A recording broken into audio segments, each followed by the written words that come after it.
Here we have MRI on 30-year-old with history of anterior knee pain and history of trauma 2 weeks ago.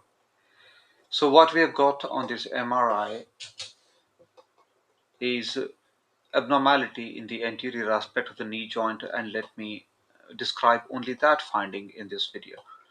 So what we have got is ill-defined abnormal signal in the patella, and there is mild superficial subcutaneous edema.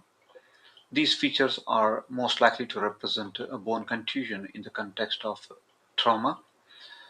If we look more carefully, there is ill-defined abnormal intermediate signal intensity along the lateral aspect of the insertion of the quadriceps tendon, with a small area of fluid signal intensity superficially, which is also appreciated on the axial sequence.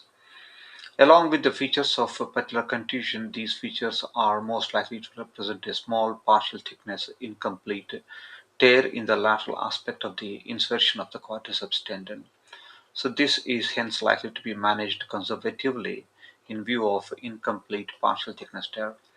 So in summary, here is a case of patellar bone contusion with a small partial thickness incomplete tear of the distal quadriceps tendon.